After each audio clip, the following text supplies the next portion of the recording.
was engaged elsewhere. "I'm here for my best friend's wedding." "A real Sicilian wedding? Oh, that's so romantic. I saw that scene in The Godfather. All that dancing and family and friends. Fabulous. And the Italians are so good with children, of course." The woman threw a disapproving look at the passenger behind them, who had read her book throughout the flight, and ignored her fractious toddler. Family is everything to them.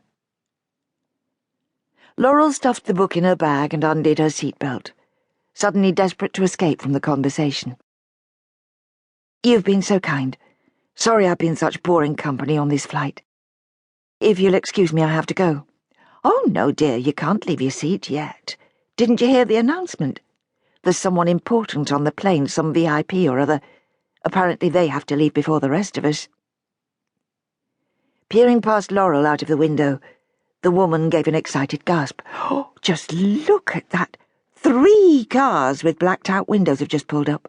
And those men look like bodyguards. And, oh, my, you have to look, dear. It's like something out of a movie. I swear they've guns.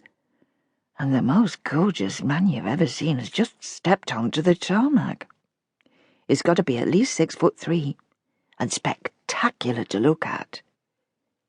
Man? No. She wasn't expecting a man. She wasn't expecting anyone. To avoid an unwanted reception committee, she'd told no one which flight she would be on. Her chest felt ominously tight, and suddenly she wished she'd kept her asthma inhaler with her, instead of putting it in her bag in the overhead locker. An invisible force drew her head round, and she found herself looking out of the window. He stood on the tarmac, his eyes obscured by a pair of aviator sunglasses, his attention apparently fixed on the commercial aircraft that had just taxied to a halt. The fact that he was allowed such unprecedented access to the runway said a great deal for the influence he wielded. No other civilian would have been extended such a privilege. But this man wasn't just anyone. He was a Ferrara, a member of one of the oldest and most powerful families in Sicily. Typical, Laurel thought. When you want him, he's nowhere to be seen, and when you don't... Her kindly neighbour craned her neck to get a better look. "Who do you think he is? They don't have a royal family, do they? Must be someone important if he can skip customs and just drive onto the runway. And what sort of man needs all that security? I wonder who he's meeting." "Me." Laurel rose to her feet with all the enthusiasm of a condemned man preparing to walk to the gallows.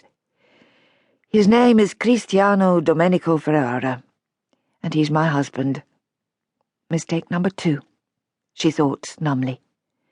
But not for much longer. She was about to become an ex-wife.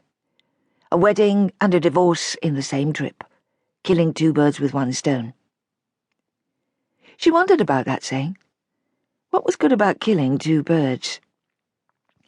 "I hope you have a really nice holiday in Sicily.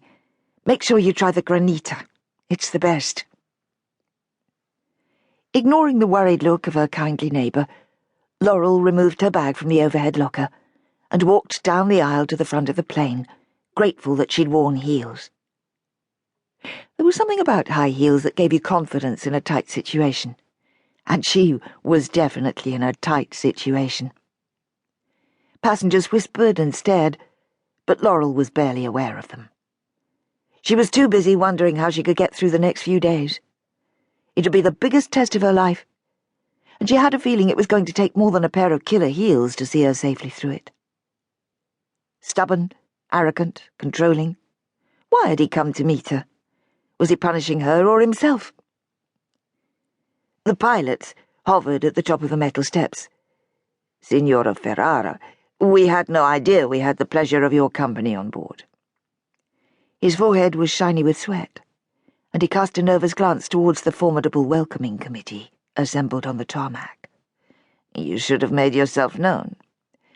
"I didn't want to be known." His fawning attention was uncomfortable to witness. "I hope you enjoyed your flight with us today." The journey couldn't have been more painful if she'd been tied to a cart and dragged back to Sicily.